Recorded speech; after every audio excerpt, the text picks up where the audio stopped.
যুবক ডাক দিয়া কয়, ও বন্ধুরে, ওই নারীরে আমি আমার প্রেমের প্রস্তাবটা দিয়ে দিলাম, কিন্তু ওই নারী আল্লাহকে ভয় করে চলে, আল্লাহকে বড় ভয় পায়। আল্লাহকে এমন ভয় পায়, ওই নারী পর্দা করে চলে, 5 ওয়াক্ত নামাজ আদায় করে সঠিকভাবে নিজেরে চালানোর চেষ্টা করে। কিন্তু ওই বান্দিটারে যখন আমি প্রেমের প্রস্তাব দিলাম, ওই বান্দি ডাক দিয়া কয়, আরে যুবক, প্রেম আমি করতে পারবো না, কারণ আমি একমাত্র ভয় পাই আল্লাহকে। সুবহানাল্লাহ। আমি একমাত্র ভয় পাই আল্লাহকে, আমি তোমার প্রেমের প্রস্তাবে রাজি হইতে পারবো না। এবার যুবতী যখন এই কথা কয়, যুবতী কথা বলার পরে যুবক আরো চেষ্টা করে ডাক দিয়া কয়, ও আমার বোন, রাজি হয়ে যাও। বলে, না না, রাজি হব না, কারণ আমি যদি রাজি হই আল্লাহ আমার প্রতি নারাজ হয়ে যাবে, আল্লাহ আমার প্রতি নারাজ হয়ে যাবে। আলহামদুলিল্লাহ ওয়া কাফা ওয়া সালামুন আলা ইবাদিহিল্লাযীনা ইসতাফা। আম্মা বা'দু ফাআউযু বিল্লাহি মিনাশ শাইতানির রাজীম। বিসমিল্লাহির রহমানির রহিম। ইয়া আইয়ুহাল্লাযীনা আমানুত্তাকুল্লাহ ওয়া কুলু কওলান সাদীদা। وقال تعالى يا أيها الذين آمنوا اتقوا الله وكونوا مع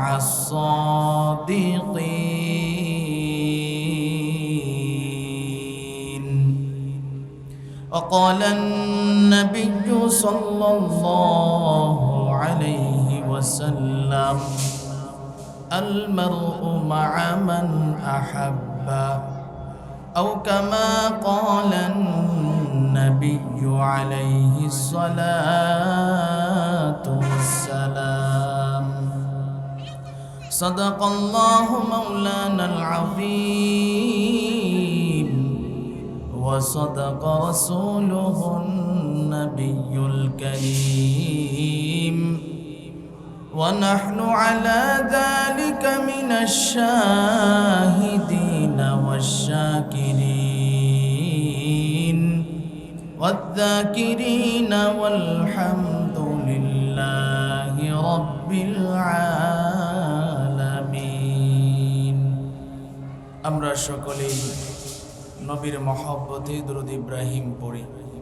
আল্লাহুম্মা সাল্লি আলা মুহাম্মাদ ওয়া আলা আলি মুহাম্মাদ কামা সাল্লাইতা আলা ইব্রাহিম ওয়া আলা আলি ইব্রাহিম ইন্নাকা হামিদুম মাজিদ।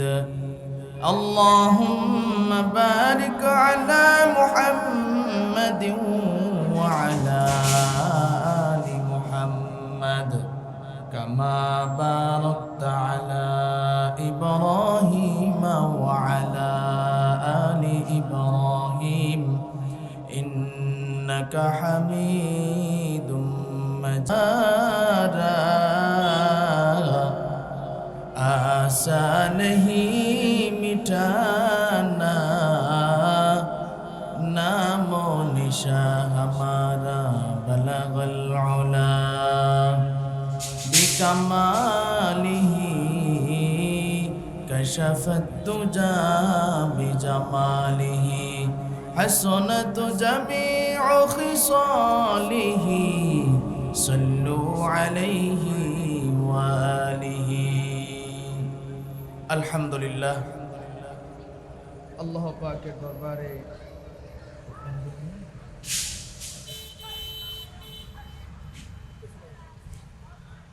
হযরত উম্মে সুলাইম রাদিয়াল্লাহু তাআলা আনহা মহিলা মাদ্রাসার উদ্যোগে আয়োজিত অধ্যকার মাহফিলের সম্মানিত সভাপতি, প্রধান অতিথি, বিশেষ অতিথিবৃন্দ, মুআজ্জাজ মুকাররম, জাতির মাতার মুকুট, ওয়ারাসাতুল আম্বিয়া হযরত উলামায়ে কেরাম, দূর দূরান্ত থেকে আগত আল্লাহ পাকের আশিকিন, জাকিরিন, শাকিরিন, মুহিব্বিন, মুরব্বিন আযম, আমার কলিজার টুকরা যুবক বন্ধুগণ, স্নেহের ছোট ভাই এবং পর্দার আড়ালে আলোচনা শুনছেন সম্মানিতা মা ও বোনেরা, আল্লাহ রাব্বুল আলামিনের দরবারে আমরা শুকরিয়া আদায় করি যে মহান রব্বুল আলামিন আমাদেরকে ভালোবেসে, মহব্বত করে, আদর করে, মায়া করে জান্নাতি বাগানে, জান্নাতি পরিবেশে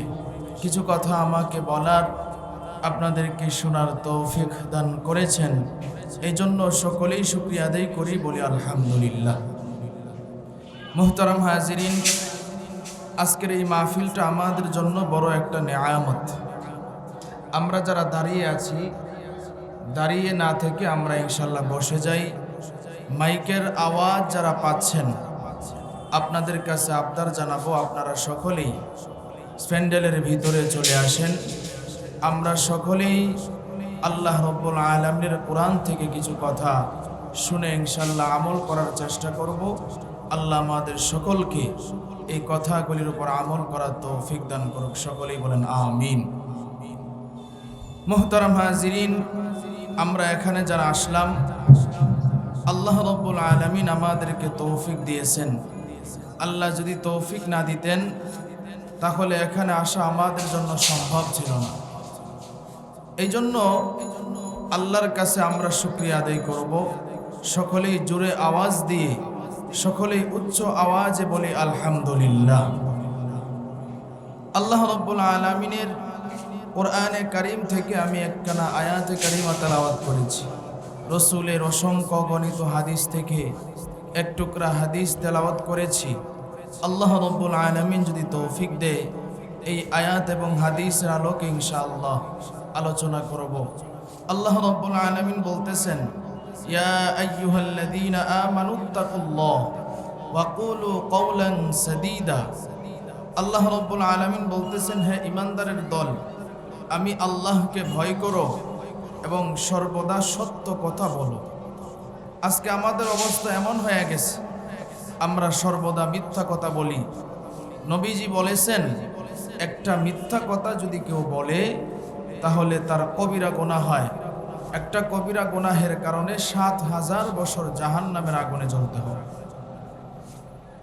তাহলে চিন্তা করে দেখেন, আমরা অনেক সময় হাসি ঠাট্টার মধ্যেও মিথ্যা কথা বলি। কথা ঠিক আছে না? ফোনে আমরা মিথ্যা কথা বলি। থাকি বাজারে, একজনের ফোন দিছে, বলি বাড়িতে। এরকম যে মিথ্যা কথা বলি, মিথ্যা কথা বললে কবিরা গুনাহ হয়। তাহলে আমাদের সকলকে মিথ্যা কথা থেকে নিজেকে বাঁচাতে হবে। যেই বান্দাগুলি আল্লাহরে ভয় করে চলে, তারা কখনো মিথ্যা কথা বলে না। কারণ দুনিয়ার কেউ না দেখলো একজন দেখে, তিনি কে? আল্লাহ। আল্লাহ রাব্বুল আলামিন সব সময় দেখে বান্দা কি করে, কি করে না। এই জন্য আমাদের সকলেরই উচিত সবসময় নিজের জবানকে হেফাজত রাখা, সবসময় মিথ্যা কথা থেকে নিজের জিহ্বাকে হেফাজত রাখা। যদি আমাদের জবানকে হেফাজত রাখি তাহলে আমাদের অন্তরও ইনশাল্লাহ ভালো হবে। এই জন্য আল্লাহ রাব্বুল আলামিন কোরআনে জানায়া দিয়েছেন, ইয়া আইয়ুহাল্লাযীনা আমানুত্তাকুল্লাহ ওয়া কুলু কওলান সাদীদা। আল্লাহ রাব্বুল আলামিন জানায়া দিয়েছেন, হে ঈমানদারের দল, আমি আল্লাহকে ভয় করো, আমি আল্লাহকে ভয় করে চলো, সত্য কথা সর্বদাই তুমি বলো। আল্লাহ রাব্বুল আলামিন আমাদেরকে এই সবকটা দিয়েছেন। আল্লাহ রাব্বুল আলামিন এই সবক দেওয়ার পরে আবার বলে, ইউসলিহ লাকুম আ'মালাকুম, এ বান্দা তুমি যদি সর্বদা সত্য কথা বলো, আমি তোমাদের আমলকে শুদ্ধ করে দিব, আমি তোমাদের আমলকে পরিশুদ্ধ করে দিব। ইউসলিহ লাকুম আ'মালাকুম, শুধু তাই নয়, আল্লাহ জানায় দেয় ইউসলিহ লাকুম আ'মালাকুম ওয়া ইয়াগফির লাকুম যুনুবাকুম। আল্লাহ ডাক দিয়া কয়, আমি তোমাদের আমলকে পরিশুদ্ধ করব, বিষয়টা এমন নয়, আমি আল্লাহ তোমাদের গুনাহগুলিও মাফ করে দিব। আমরা যদি নিজের জবানকে হেফাজত রাখি, জবানকে যদি হেফাজত রাখি, তাহলে আমাদের অন্তরটা পবিত্র হবে। অন্তর যদি পবিত্র হয়, তাহলে এই পবিত্র জবান দিয়া আল্লাহর কাছে যখন বান্দা দোয়া করবে, পবিত্র অন্তরের পবিত্র জবানের দোয়া আল্লাহ তাআলা সরাসরি কবুল করে নেয়। কারণ আল্লাহ ওই বান্দাগুলিকে ভালোবাসে যেই বান্দাগুলির জবানকে পবিত্র রাখার চেষ্টা করে, অন্তরকে পবিত্র রাখার চেষ্টা করে। দুই বন্ধু ঘুরতে গেছে, ঘুরতে যাওয়ার পরে এক বন্ধু আরেক বন্ধুরে দেখতেছে যে বন্ধু রান্না করতেছে চুলায়, কিন্তু এই চুলার মধ্যে যে আগুন নিভে যায়, আগুন আর এরকম অন্য কিছু দিয়া লাড়াছাড়া করে না, তার নিজের হাত দিয়ে নাড়াচাড়া করে। জোরে বলেন সুবহানাল্লাহ। নিজের হাত দিয়ে নাড়াচাড়া করে। তো বন্ধু যখন বন্ধুর এই অবস্থা দেখলো, তো বন্ধু মনে মনে বলল, ব্যাপারটা কি? আমার বন্ধু সে আগুন নাড়াচাড়া করে তার নিজের হাত দিয়া। এরপরে বন্ধুরে ডাক দিয়া কয়, বন্ধু আমি তোমার একটা গোপন রাজ দেখা বলেছি। কি গোপন বিষয় দেখছো? বলে, যখন আগুন নিভে যায় তখন তুমি হাত দিয়া নাড়াচাড়া করো, বিষয়টা কি? বলে, বন্ধু যেহেতু দেখেই ফেলছো তাহলে বলেই দেই। এই যে আমি আগুন হাত দিয়া নাড়াচাড়া করি, আমার হাত পুড়ে না, এটা একটা নেককার বান্দির দোয়ার বদৌলতে আল্লাহ তাআলা আমাকে দান করেছেন। জুড়ে বলেন সুবহানাল্লাহ। একটা নেককার বান্দির দোয়া। তাহলে চিন্তা করেন, আপনার অন্তর যদি ভালো থাকে, জবানকে যদি আপনি ভালো রাখেন, তাহলে আপনিও যদি আল্লাহর কাছে দোয়া করেন, সেই দোয়া আল্লাহ কবুল করেন। তো এই বন্ধু বলতেছে, বন্ধু কিভাবে নেককার বান্দির দোয়া তুমি পাইছো? এবার বন্ধু ডাক দিয়া কয়, শুনবা? কয়, হ্যাঁ। আমার বাপে সওদাগর ছিল, বড় ব্যবসায়ী ছিল, সে মানুষদেরকে দান সদকা করত। তো আমি ছিলাম খারাপ, আমার অবস্থা এমন ছিল যে আমার বাবা টাকা পয়সার অভাব ছিল না, আমি মদ খাইতাম, জিনা করতাম, অন্যায় কাজ করতাম, মানুষকে জুলুম অত্যাচার করতাম, কোনো কিছুই আমার বাদ ছিল। একদিন হঠাৎ করে আমি আমার বাড়ির ছাদের উপরে বইসা রইছি। ছাদের উপরে যখন বইসা রইছি, তখন আমার চোখের মধ্যে একটা নারীর চেহারা ভাসলো। নারীটা খুব পর্দাশীল, দিনদার, কিন্তু নারীটা আমারে দেখে নাই, তার বাপও খুব দিনদার। নারীটা পর্দার আড়াল থেকে আইসা জানালার ফাঁকের মধ্যে কাপড় লাড়তে আসছে, আর আমি ওই নারীটাকে দেইখা ফেলছি। নারীটাকে দেইখা নিজের আর সামলাইতে পারি নাই। ওই নারীর জন্য বড় পাগল হয়ে গেলাম। ওই নারীর জন্য এমন পাগল হইলাম যে নারীরে কেমনে আমার প্রেমের ফাঁদে ফাঁসলানো যায়, প্রেমের ফাঁদে ফালানো যায়, সেই চেষ্টা আমি করতে শুরু করলাম। যুবক ডাক দিয়া কয়, ও বন্ধু রে, ওই নারীরে আমি আমার প্রেমের প্রস্তাবটা দিয়ে দিলাম, কিন্তু ওই নারী আল্লাহকে ভয় করে চলে, আল্লাহকে বড় ভয় পায়।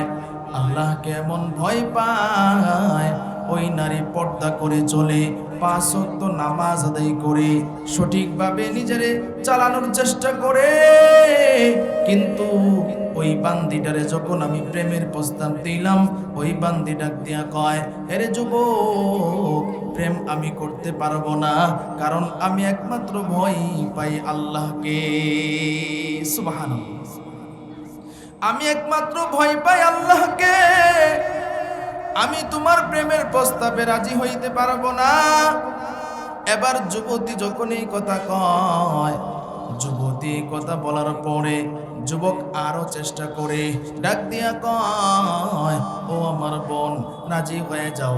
বলে, না না, রাজি হব না, কারণ আমি যদি রাজি হই আল্লাহ আমার প্রতি নারাজ হয়ে যাবে, আল্লাহ আমার প্রতি নারাজ হয়ে যাবে। এখন তো আমাদের অবস্থা এমন হয়ে গেছে যে মানুষ বিয়ার আগে, বিয়ার পরে যা হয় বিয়ার আগে তা করে, কথা ঠিক কিনা বলেন? অথচ আল্লাহ রাব্বুল আলামিন কোরআনে জানাইছেন, সাবধান, জিনার ধারে কাছেও যাইবা না। আমরা অনেক সময় মনে করি বিয়ার আগে মনে হয় একজন আরেকজনের সাথে কথা বললে গুনাহ হবে না। না না, শুধু যে তোমার হাতের ছোঁয়া লাগলে গুনাহ হবে আর কথা বললে গুনাহ হবে না, বিষয়টা তা না। আল্লাহ বলছেন, একটা পর পুরুষ আর পর নারী যদি কথাও বলে এরপরেও জিনার গুনাহ হবে, কারণ জবানটাও তো মেয়েদের পর্দা, কথা ঠিক কিনা বলেন? তখন ওই যুবক অনেক চেষ্টা করলো, চেষ্টা করার পরে কোনোভাবেই কাজ হয় নাই। এবার যখন যুবকটা অনেক বিরক্ত করতেছে, তখন ওই যুবতী বোনটা ডাক দিয়া কয়, আপনি আমারে বিরক্ত করবেন না, আমার বাবা আছে, আমার বাবার কাছে বিয়ার প্রস্তাব দেন, কারণ বিয়ে করলে আমি আপনার জন্য হালাল, কথা ঠিক কিনা বলেন? এবার বাবার কাছে গিয়ে বলতেছে যে আপনার মেয়েরে আমি বিবাহ করতে চাই। ঠিক আছে, বিবাহ করতে চাও, কিন্তু তোমার কাছে তো আমি বিবাহ দিব না, কারণ সমাজের মধ্যে যদি কোনো খারাপ ছেলে থাকে সেইটা হলা তুমি। এখন তার বাপেরে পাঠাইছে, তুমি যাই রিকোয়েস্ট করো, কারণ রসুল বলছেন ছেলে মেয়েদেরকে যখন বিবাহ দেওয়া লাগে তখন চারটা জিনিস দেখতে হয়। কয়টা জিনিস? চারটা জিনিস। এক নাম্বার, সে সুন্দর কেমন, দুই নাম্বার তার মাল সম্পদ কেমন, তিন নাম্বার তার বংশ কেমন, চার নাম্বার সে দিনদারিত্ব কতটুকু তার ভিতরে আছে। রসুল বলছেন এই বিষয়গুলো দেখার জন্য। তো ওই লোকটা তো দিনদার মানুষ, ওই লোকটা ডাক দিয়া কয়, তোমার ছেলের ভিতরে দিনদারিত্ব নাই, তোমার ছেলের কাছে আমি মেয়ে বিবাহ দিতে পারবো না, মেয়ে বিবাহ দিতে পারবো না। এর কারণ হলো রসুল বলছে দিনদারিত্ব দেখা বিবাহ দাও। যদি সে সুন্দরীও না হয়, যদি তার বংশও ভালো না থাকে, যদি তার টাকা পয়সাও না থাকে, দিনদারিত্ব থাকে, তাহলে তুমি তার কাছে বিবাহ দাও।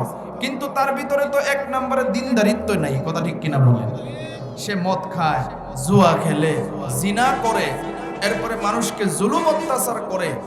এরপরে যখন এই প্রস্তাব না করে দিল, এরপরে বাপে রাগ করে চলে আইছে। এবার যুবক সে মেয়েরে আর বিবাহ করতে পারে নাই। আল্লাহর কি কুদরত, ওই মেয়েটার অন্য একটা দিনদার ছেলের সাথে বিয়ে হয়েছে। জুড়ে বলেন সুবহানাল্লাহ। দিনদার একটা মেয়ের সাথে বিবাহ হয়েছে। বিবাহ হওয়ার পর কিছুদিন পরে ওই যুবকটা অসুস্থ হয়ে পড়ল, অসুস্থ হয়ে গেল। অসুস্থ হওয়ার পর ওই যুবকটা দুনিয়া থেকেও বিদায় হয়ে গেল। এর মাঝখানে কয়েক বছর সংসার করেছে, 3টা সন্তান হয়েছে। কয়টা সন্তান? 3টা সন্তান।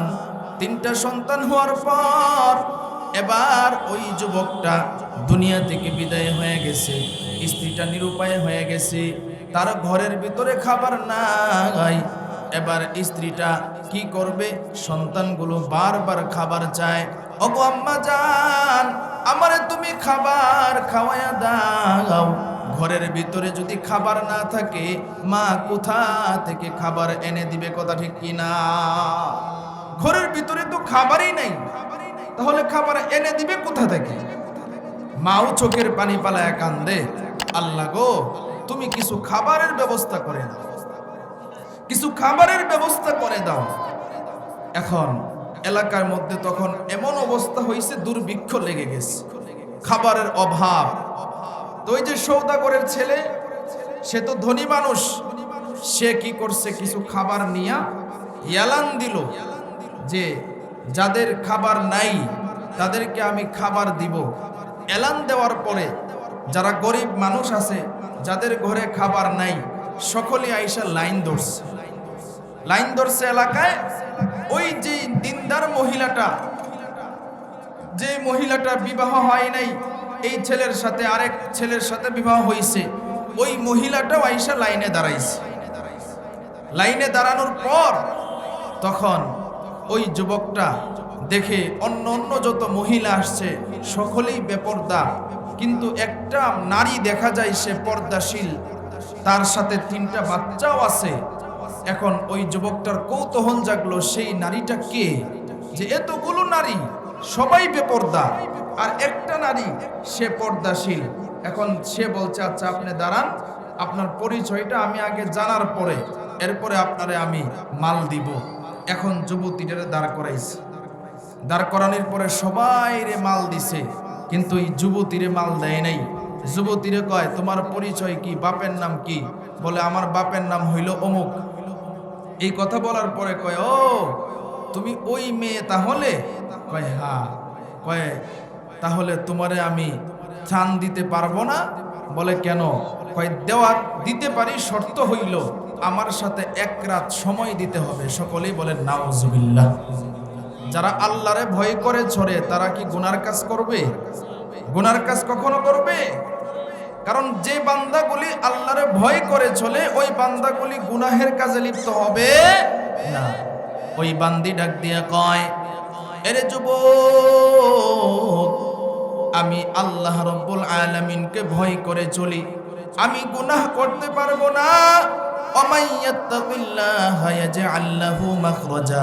আল্লাহ রাব্বুল আলামিনকে আমি ভয় করে চলি, আর রিজিকের মালিক আল্লাহ। আল্লাহ যদি চায় তাহলে আল্লাহ রিজিক আমার ঘরের ভিতরে পৌঁছায়া দিবে। ঠিক কি না বলেন? আল্লাহ যদি চায় আল্লাহ ঘরের ভিতরে রিজিক পৌঁছায়া দেয়। ও যুবক, তোর চরিত্র দেখা যায় ভালো হইল না। আমি মনে করেছিলাম যে তোর চরিত্রটা বুঝি ভালো হয়ে গেছে। এবার এই কথা বলে ওই মহিলাটা রাগ করে চলে গেল। বাচ্চাগুলি বারবার মহিলাটারে বলে, আম্মা জান, আমাদের ঘরে খাবার নাই, তুমি এর একটু বুঝায় দেখো কোনোভাবে খাবার নেওয়া যায় কিনা।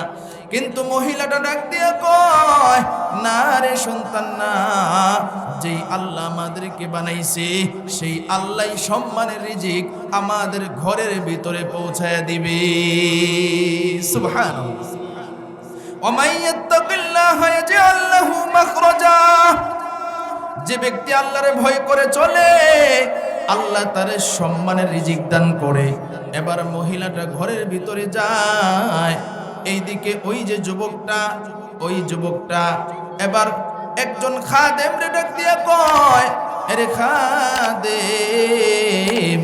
যেই মহিলা ত্রাণ নিতে আসছিল মহিলাটা বড় দিনদার, আল্লাহ ওয়ালা, আল্লাহকে ভয় করে চলে, জীবনে অন্যায় কাজ করে নাই।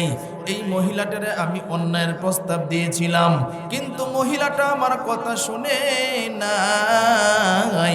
এখন যদি ওই মহিলাটা আমার ব্যাপারে আল্লাহর কাছে বদদুয়া করে, আল্লাহর কাছে যদি বলে, ওগো আল্লাহ, রিজিকের জন্য তালাশে গিয়েছিলাম, তারে তুমি ধন সম্পদ দিয়েছো, কিন্তু সে আমার ইজ্জত নষ্ট করে আমারে খাবার দিতে চায়, তাহলে আমার বাঁচার উপায় নাই।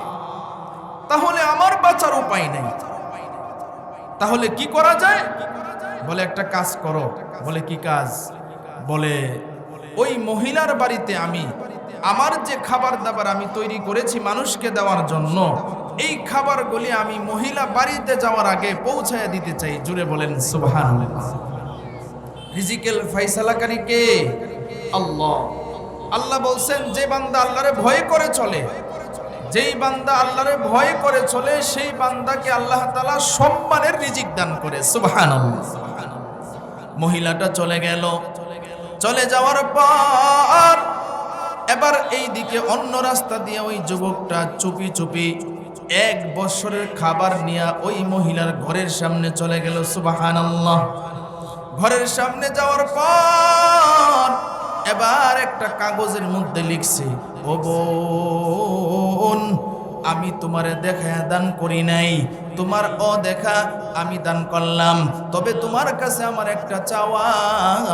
বলে কি চাওয়া? বলে সেটা হলো তুমি আল্লাহর কাছে একটু আমার জন্য দোয়া করিও, আল্লাহর পক্ষ থেকে যেন আমার উপরে গজব না আসে। মহিলাটা বড় দিনদার নেককার আল্লাহওয়ালা মহিলা। মহিলাটার এরকম লেখা যখন দেখলো, মহিলাটা ঘরের সামনে গিয়ে দেখে এত বিশাল খাবারের আয়োজন। বিশাল খাবারের আয়োজন দেখে মহিলাটা একটা লেখার কাগজ দেখলো। কাগজটার মধ্যে লেখা, ও মন, আমার জন্য একটু দোয়া করিও, আল্লাহর কাছে আল্লাহর পক্ষ থেকে যেন আমার উপরে গজব না আসে। মহিলাটার সাথে সাথে আলহামদুলিল্লাহ বলে আল্লাহর শুকরিয়া আদায় করল। আর সেজদায় পড়ে আল্লাহরে ডাক দিয়া কয়, আল্লাহ, তোমার থেকে দয়া বানার কেউ নাই। ওগো আল্লাহ, তোমার থেকে দয়া বানার কেউ নাই। ওগো আল্লাহ, আমি আমার ইজ্জত নষ্ট করি নাই, তুমি আমারে সম্মানের রিজিকের ব্যবস্থা করে দিয়েছো। সুবহানাল্লাহ। তিনি হলেন আমাদের রব। আল্লাহ রাব্বুল আলামিন ওই বান্দিরে সম্মানের রিজিকের ব্যবস্থা করে দিয়েছেন। ওই বান্দি এবার কাগজটা হাতে পাইয়া যাই নামাজটা বিছায়া নামাজের মধ্যে দাঁড়ায় গেল। 2 রাকাত নামাজ আদায় করার পর এবার হাত তুলে আল্লাহরে ডাক দিয়া কয়, ওগো আল্লাহ, ক্ষুধা পেটে নিয়া একটা দুচ্চরিত্রা যুবকের সামনে গিয়েছিলাম, যেই যুবকটা আমারে খাবার তো দেয় নাই, আরো কুপ্রস্তাব দিয়েছি। ওগো আল্লাহ, তুমি আমার সম্মানের রিজিকের ব্যবস্থা করে দিয়েছো, কিন্তু রব, যেই যুবকটা আমারে খাবার দিয়ে গেল, এই যুবকের চেহারাটা আমি দেখতে পারি নাই। যুবকটা আমার কাছে দোয়া চেয়েছে, আমার কাছে দোয়া চেয়েছে, আমি যেন যুবকের জন্য দোয়া করি। আল্লাহ, আমি যুবকের জন্য দোয়া করি, আল্লাহ, তুমি তারে কোনোদিন জাহান্নামের আগুনে পোড়ায়ো না। জোরে বলেন সুবহানাল্লাহ। ডাক দিয়া কয়, ওগো আল্লাহ, জাহান্নামের আগুনে তুমি ওই যুবকটারে পোড়ায়ো না। ওগো আল্লাহ, তোমার কাছে আমি আরেকটা দোয়া করি, জাহান্নামের আগুনে তো পোড়ায়ো না, কিন্তু আল্লাহ, দুনিয়ার আগুনেও ওই যুবকটারে তুমি পোড়ায়ো না। জোরে বলেন সুবহানাল্লাহ। এই যে দোয়া করছে, আল্লাহ, জাহান্নামের আগুনে তো পোড়ায়ো না, কিন্তু দুনিয়ার আগুনেও তারে পোড়ায়ো না। সুবহানাল্লাহ, জোরে বলেন। তো বন্ধু বন্ধুরে ডাক দিয়া কই, বন্ধুরে, ওই মহিলাটা যে আমার জন্য দোয়া করছিল তার পবিত্র জবান দিয়া, কারণ সে গুনাহ করে না, কুপ্রস্তাব দিয়েছিলাম, অভাবে পড়ছে, এরপরেও আল্লাহরে ভুলে নাই, আল্লাহর ভয় তার অন্তরে ছিল। আর এই বান্দিটা যখন আমার জন্য দোয়া করছে যে আল্লাহ, তারে তুমি জাহান্নামের আগুনে পোড়ায়ও না, জাহান্নামের আগুন তো দূরের কথা, আল্লাহ, তুমি তারে দুনিয়ার আগুনেও পোড়ায়ও না। বন্ধুরে, ওই দিন আমি টেস্ট করার জন্য আমার ঘরের ভিতরে গিয়া একটা মোমবাতির মধ্যে আগুন ধরাইলাম। জোরে বলেন সুবহানাল্লাহ। মোমবাতির মধ্যে আগুন ধরাইলাম। আচ্ছা, মোমবাতির মধ্যে আগুন ধরাইলাম।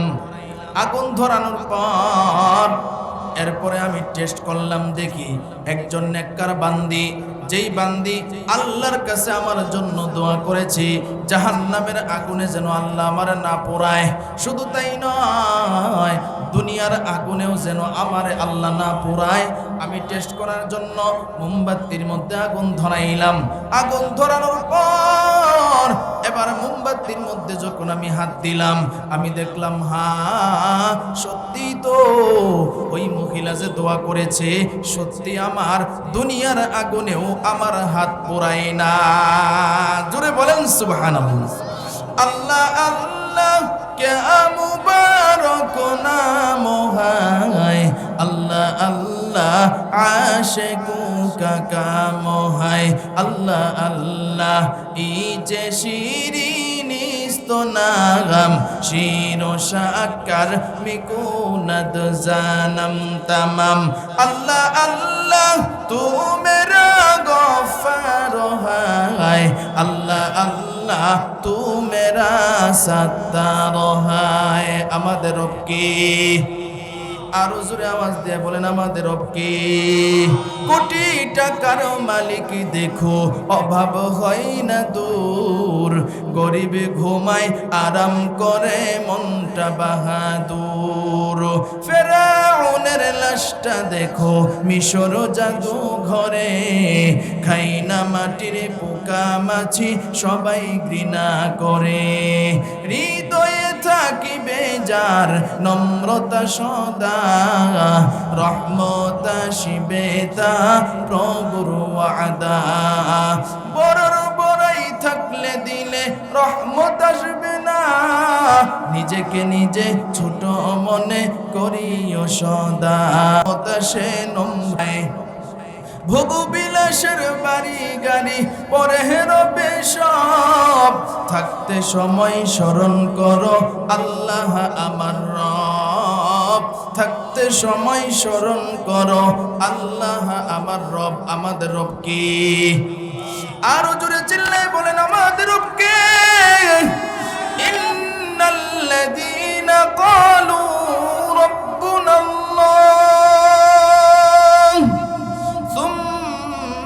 استقاموا فلا خوف عليهم ولا هم